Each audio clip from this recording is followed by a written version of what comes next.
What you're gonna see here is why the hierarchy of power in the colorful cartoon horse universe is gonna change. Hello, I'm the Nostalgia Critic, and I remember it so that you don't have to. Many companies have tried over the years to capture the audience for My Little Pony, from Philly fashion stars to Philly Fantasia. There's no shortage of suspiciously colorful, suspiciously magical horse properties aiming for that same success that Hasbro's had for the past 40 years. Along comes Jakks Pacific, a company that's been around for about 30 years. I mostly recognize them for their licensed toys, less so whatever original properties they've cooked up. In 2024, they brought Wild Manes into the world, a line of cute, colorful horses with, you guessed it, some pretty wild hairdos. And they didn't stop at toys, no. Wild Manes was announced to have an animated series premiering on YouTube. MLP fans picked up the show because, come on, if people can rally around this, they can rally around this. Wild Manes has thus been on my radar for some time now. I watched it, and I have to say, it's fine. We'll get into it in a bit, but the bar is so low for pony content in the past few years that I think it's serviceable, if only really as a comfort show or something. Anyways, as I've said before, Wild Manes is okay for what it is, but it's not a high bar. I've refrained from seriously giving my thoughts on the state of the MLP franchise. I'm enough of an adult to realize it's not for me anymore and move on, keep my mouth shut, but here are my thoughts on it going in so we have some context. I'm obviously fine engaging with media for kids on its own level, even when there's nothing for adults, but there are just some things I realize I'm too old for. G5 is one of those. Even if there's some kind of overarching story to that CGI Netflix show, I can't shake the Paw Patrol Cocomelon vibes. I barely remember anything from the story, it just feels like a cheaply animated bad dream. The kind of bad dream that's repetitive and lasts for way too long and is an overall miserable experience. And the YouTube webisodes aren't that much better, being visually unappealing in their own way. It's kind of the opposite of the other one because those are paced so disorientingly fast that you can't even focus on what's going on. Even the names of the two things bug me. Make Your Mark and Tell Your Tale are so vague in describing what the shows are and how they're different from each other. It's cool if you like it, but I just can't get into it, and I don't have the resources to give it any more chances than I already have. Watching something called My Little Pony Tell Your Tale shouldn't be an audio-visual endurance test. It's good to keep Tell Your Tale in mind because it's clear Wild Manes is positioned as a direct competitor, being roughly 5-minute episodes using 2D rigs. Wild Manes centers on the town of Wild, where the main character Coco and friends get into all kinds of wacky slice-of-life shenanigans. So far, there have been 6 episodes available, with the latest doing the thing where they compile a bunch of old ones with the new. I guess that's good for revenue. Get ready for 10 hours of Wild Manes to fall asleep to. I remember I watched what you'd call the pilot for the show whenever it initially dropped, and I think I just laughed it off. My biggest issue is that it escalated way too quickly. This barista pony hears her friend talking on the phone and immediately assumes that means she's gonna move away and abandon all her friends. Main pony Coco then goes around to all her friends and tries to get Sherry, the yellow one, to stay before they realize it was all a big misunderstanding and they laugh it off. I watched another review of the show in my research for this video, and they pointed out that despite the dialogue being kind of stilted, it's not paced horribly for a 5-minute cartoon. You still have your inciting incident, the build up in the middle, and then the climax, and it doesn't feel like they're skipping over or dwelling on anything too much. For this one, I would probably have an extra scene to sell Coco's belief that Sherry is moving, but everything else is fine. In other episodes, they're more capable of telling stories like this in a short time. An aspect that makes certain stories not work is whenever something is built on a misunderstanding like this one. It's so contrived every time. Took me a while to realize, but there are only Earth ponies here. There's zero fantasy elements in the show outside the fact that they're talking horses. I like that compared to Tell Your Tale. The world feels very simple and contained with no stakes, which I guess TYT has. I don't know what this lion thing is. Can somebody please explain to me what that is in the comments? There's like the evil one in that show too, right? Whatever. The approach they take with Wild Manes does feel a lot like G3, where the world isn't high fantasy or even based in that much of any reality. Characters just hang around and run whatever little businesses they work at. Low on plot, high on vibes. But does Wild Manes really have vibes? It has something, alright.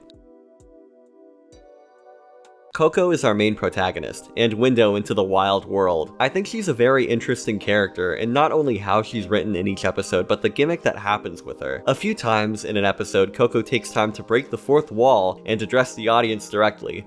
Either that or just talk to herself, I guess. Most notably, this happens at the beginning of each episode, which opens in the middle of the story's climax and then flashes back. We've got to stop her! Whoa! Bet you're wondering what's happening. Let me catch you up. Fire mains! This is genius. It takes into account the young audience more than Hasbro has been doing with whatever they're putting out. Viewer retention is the name of the game in modern YouTube, and having the main character be like, yep, this is me, bet you're wondering how I ended up in this mess, to keep people watching shows that they did their homework. Out the gate, they're trying to play the online game. Have you actually watched a video like that? It's the most obnoxious thing in the world, but that's just how things are. I guess I'm an old man now. Sitting in my rocking chair. The pilot isn't the only episode based around a misunderstanding. One of the more recent ones has the exact same premise. Coco sees Candy, they don't all start with the letter C, but it's most of them, affectionately talking to some thing in her bag. This doesn't lead Coco to ask what's in there, but instead she gets suspicious and starts following Candy around all day. It's very strange how the whole thing plays out. That and the way she acts early on leads me to believe that Coco is neurodivergent in some way, and doesn't reason the same as a lot of people would. It's really just that these stories are contrived, but it comes off that way. Wild Mains has more open representation than I thought. Another aspect of Coco lore I gleaned from watching the available episodes is that she clearly has a crush on Sherry. She sees her talking on the phone, and the first thing she goes to is their relationship, thinking about her moving away. In the sleepover episode, she goes out of her way to put her hoof on her shoulder, and the episode where they bake together, she again goes out of her way to be a part of her life and help her with her business. I don't know if it's a one-sided crush or not, but that would be an interesting plot point if they developed the deep Wild Mains lore. Sherry is just kinda there, like a lot of the secondary characters. In some supplemental media, they spice up her dialogue with some stereotypical French words, so I think they were gonna lean into that more in the show, maybe? She even makes macarons, so the French coding is there, either way. It's something I think about as I get older, but a lot of G4 did center around the characters' work lives. Not in a workplace comedy way, but AJ, Rarity, and even Pinkie Pie to an extent had their jobs be a big part of their character. Sherry's macaron shop is like a hybrid of Rarity and Pinkie. She's got the sweets going on, but the stories they've told so far have her wrapped up in her work the way Werewity is. The latest one, she's working too hard, and then Sunny, Coco, steps in and helps her out. That's like a classic Rarity plot, even though that was an Applejack episode. Oops again. The third most prominent character is Bailey, who I can't compare to any major MLP character aside from either maybe Derpy or Tree Hugger. She's like a surfer dude who talks like this, and she's a little absent-minded. I think she's fun. I like her because she feels unique, especially in what her gimmick is. Like MLP, the main characters in this all have their hobby or job that's meant to be relatable or aspirational to the audience. Barista, treat maker, fine. Surfer's a little out there, but it's good that there's a sporty one. You gotta have that. Actually, I think the resident sport pony might be Tilly. She only shows up in one episode, but based on her outfit, I think her thing is gymnastics. I don't know who this is. Dreamer? She's pretty much a background character in the Tilly episode and shows up again in the sleepover one. Looking at the toys, I think her gimmick is that she's the sleepy one, because her name is Dreamer. She even has the same coat color as Coco, so maybe they're sisters? Candy is the one who most resembles a My Little Pony with all her pinks, like Sweetheart or Sundance or Nurse Redheart, same color scheme. She likes candy, believe it or not, and her main quirk is that she's an influencer, like a certain other pink creature. Her being an E-celeb isn't handled better than G5, because both of them broadcast sensitive information to their audience with like no repercussions. Breaking news! Our dear friend Cherry has decided to leave town! Isn't this terrible? It's treated as a gag. Maybe they do talk about this in G5 and I'm being disingenuous, but I think they really should use this type of character to set good examples on how to behave online. When I was growing up, online safety and cyberbullying were stressed pretty heavily in both school and on TV whenever they could. And with all the dangers of the online world we see today, I think it would be best if they tried to impart good messages about it. Coco, Bailey, Sherry, and Candy are the characters we see the most of. Everyone else so far is hard to track. I didn't even mention Finley, who seems to be the water one or the swimmer one. I guess her thing is that she's a little hyperactive. She completely disappears after the pilot. Perla, I think her name is, runs some kind of salon and only shows up in one episode too. She wins the award for the wild mane with the wildest mane of them all. Seriously, it's wrapped around her ears and perpetually flowy no matter what angle she stands at. What's her secret?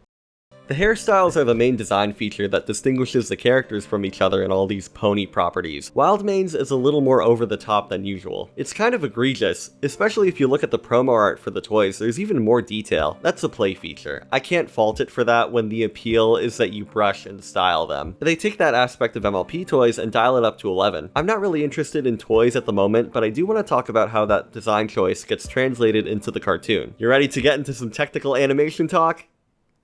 That's what I like to hear. So MLPG4, Tell Your Tale, and this are done using rigs, meaning they don't draw every frame and are instead moving around different pieces of the character to make them move. Kind of like stop motion or paper cutouts or 3D, but cheaper and lazier. Hey, no, I love rigs because they're like putting together a puzzle. You literally get to build your character to your needs. And if you're not trying to wow people with what you make, you can put together some pretty fun stuff in a short time frame. Of course, there are shows and projects with super high budgets that have super duper complicated rigs. I remember our professor showed us that Tangled show one time, and that is just off the charts impressive. But when a good chunk of people hear rigged animation, they picture cheap, low quality productions. That Magic School Bus revival comes to mind as something on the lower end. It's not at the bottom of the barrel because we have AI slop and Adobe Character Animate, but rigged animation has the potential to look really shoddy and unappealing. Wildmane's is not Tangled. It's not even as expressive as something like G4, but it uses the style to passable effect. I love how all my points are like, it's not the worst thing ever. Since it's paced slower than Tell Your Tale, there's more restraint with how the characters move. Some of it is awkward, but on average it flows better. The mouths are done pretty nicely. I assume they're cycling through a lot of shapes for the lip sync because they're not just plastered onto the faces. I'd love to tour the Wildmane's factory where they make Wildmanes and see what the rigs for this actually look like, because there might be some extra trickery here. Some bits look like they're using different mouth frames and deforming them to make it smoother, or to give it more bounce. The arms are strange. They don't bend the way a horse's would, and for close-ups, they have them right up near the characters' faces, like one of those Muppets that's controlled by two people. Positives,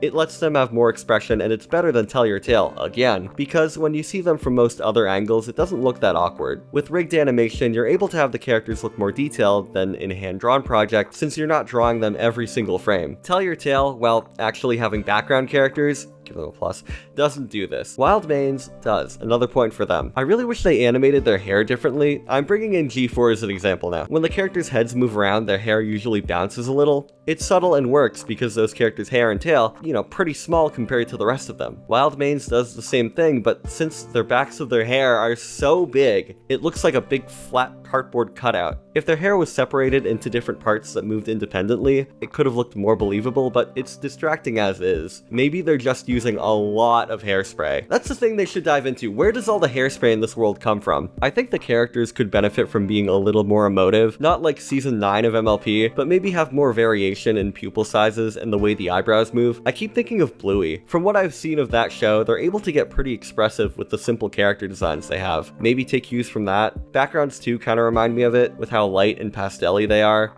I refuse to actually sit down and watch a full episode of Bluey because I feel like if I did, I'd be part of the problem. I wasn't blown away by any designs here. I guess I would call them uninspired. Nothing feels like anybody had an imaginative idea for a building or other setting, and this, the most generic design for a robot I think I've seen in anything. It really looks like the table scraps of MLP. It's a unique choice to give the characters more natural colors contrasted with the vibrant hair. Some look better than others. It comes down to the accessories they wear. Coco is good because the green bits on her outfit complement her green streaks. Pearl has got the same thing going on. I'm digging the bold purple highlights they give Bailey, and it goes with the orange, but not the softer pink she's wearing. Sherry's yellow hair and pink dress clash. Dreamer is all over the place, and Tilly's outfit could have benefited from being more on the blue side of teal. Some characters look better in the promo art and some in the actual show. There are even Wildmane's characters we haven't seen yet. Ooh.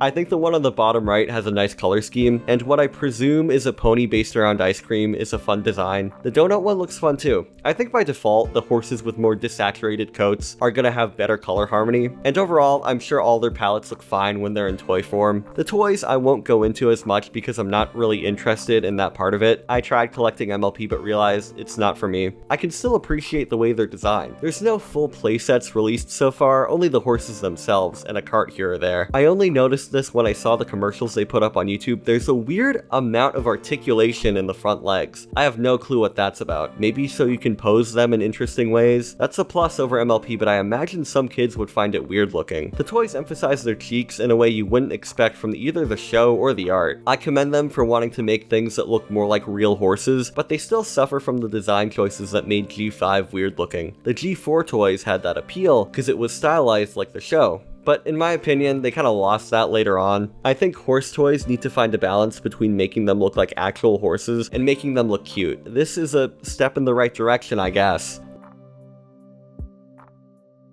Wildmanes is a strange idea, trying to break into a market by copying off one of the most unwatchable shows I think I've ever seen. I guess that must be popular if they're trying to get some of that audience on board. In terms of MLP knockoffs, it ranks the highest for me so far. You heard that right. It's inoffensive. The Mellowy comics are weird looking and I wasn't especially vibing with the story. Philly Fantasia felt off in nearly every aspect. Wildmanes is merely a 5-minute YouTube show that doesn't waste your time or bombard your senses in any way. I'm not excited to stick around for new episodes, but I wouldn't say no if you begged me to watch it again. It's got its quirks for sure, and even those make it more enjoyable to sit through than some others. I love looking at the show as a character study of Coco. We need to see more from her. I want to know what makes her tick. Hopefully, there's going to be more faux My Little Pony shows out there for me to take in, because no matter what creative choices they make, they always seem to be pretty wild.